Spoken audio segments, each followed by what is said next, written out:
napag-usapan natin ang patungkol sa may warning na dala nitong si Zoe na kailangan daw nila na mag-ingat sa may resurrection ng The Evil God. Dito nila nalaman na ang threat level ni Dagrawel ay ka-level na ngayon ng isang true dragon. Pero bago natin simulan itong video na ito ay i-roll muna natin ang intro.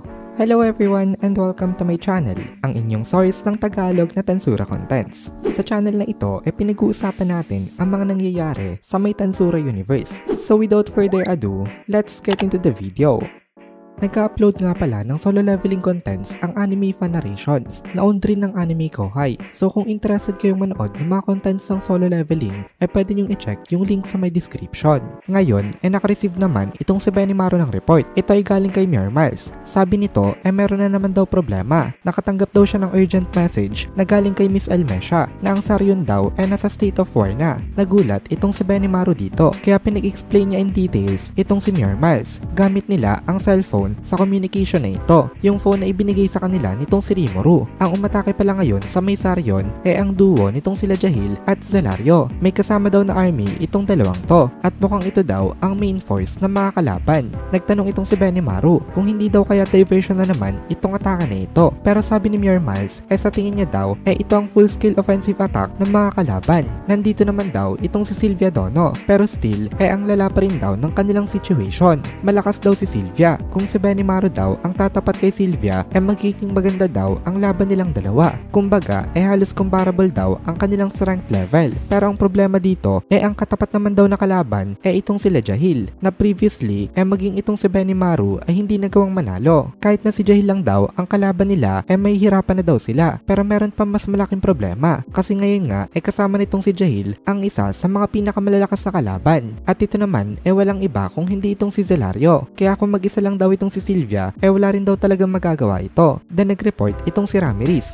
na successfully na daw nila na nai-utilize ngayon ang kanilang Argos. Nagagamit na daw nila ang kanilang surveillance magic, kaya meron na daw silang local footages sa mga nangyayari. Ngayon kita na rin nila ang Saryon. Kita dito ngayon ang isang malaking puno. Sa sobrang laki nito kaya nitong silungan ang isang malaking city. Ito daw ang pride ng Saryon, itong sacred tree na ito. Pero ang problema ngayon kung saan nagkakaroon ng mga flashes of light dito sa may gigantic na puno. And judging by the looks of it, bawat isa daw sa mga flashes na ito isang malaking explosion. Nung nakita ito nitong si Benimaru, nagsalita siya. Sabi niya, apoy daw ito ni Jahil. Mukhang seryoso na daw talaga ang situation dito. Kaya nagtanong itong si Zoe sa kanya kung ano daw ang gagawin nila. Kapag hindi daw nila ipinadala ang kanilang mga forces dito, sigurado daw na babagsak itong Saryon sa mga kamay nitong sila Jahil at Zelario. Pero ang problema ngayon nitong si Benimaru hindi niya pa rin alam kung sino ba ang dapat na ipadala dito. Kasi kapag nagpadala siya ng isang half-hearted na force o kung baga kapag tinipid niya ang pagpapadala ng mga reinforcement nila siguradong papalpak lang rin itong mga reinforcement na ito. Kaya kapag magpapadala daw sila dito ng mga reinforcement kailangan daw talaga nilang piliin yung mga malalakas nilang fighters para mai-ensure nila ang kanilang pagkapanalo. Kumbaga parang it's all or nothing. Pag nagpadala ng kaunti mamamatay lang rin yung mga yon. So kailangan marami na agad na mga malalakas ang papuntahin dito. Hindi naman daw kasi ito katulad ng case kapag nasa loob sila ng labyrinth kung saan pwede silang mag-launch ng mga suicide missions para lang makapag-stall ng time. Dahil kahit mamatay naman sila pwede silang mag-resurrect. Pero ngayon labas kasi ng labyrinth itong Saryon. Kaya once na namatay sila dito hindi na sila magre-revive. Kaya nagsalita itong si Benimaru. Sabi niya sa tingin niya daw kailangan niya na rin na mag-step up para daw makipaglaban. Kasi kahit daw na tatlo pa sila nitong sila Zishon at Diablo hindi daw sila sure kung kaya nilang talunin itong sila Jahil at Zelario. Kaya nag-offer itong si Diablo dito na siya daw ang pupunta para tapatan itong sila Jahil at Zelario kung yun daw ang gusto mangyari nitong si Benimaru Dono. Pero tumanggi itong si Benimaru sa may proposal na ito. Hindi siya sure kung bakit siya tumanggi, pero meron daw kasing masamang pakiramdam itong si Benimaru patungkol nga doon. Tapos sabi rin itong si Benimaru nakatapat niya na daw kasi itong si Jahil dati. Back then daw wala siyang palag dito, pero ngayon daw sa tingin niya may chance na siyang manalo. Simula pala nung naglaban itong sila Benimaru at Jahil dati palagi na nagte-training itong si Benimaru sa labyrinth in order to reassess his own abilities. Nasanay nga kasi itong si Benimaru na palagi na lang siyang commander na tigabigay lang ng mga order, kaya hindi siya halos lumalabas para makipaglaban. So napagdesisyonan nga nitong si Benimaru na mag-training uli siya. Although wala naging pagbabago sa kanya physically at sa amount ng kanyang magicules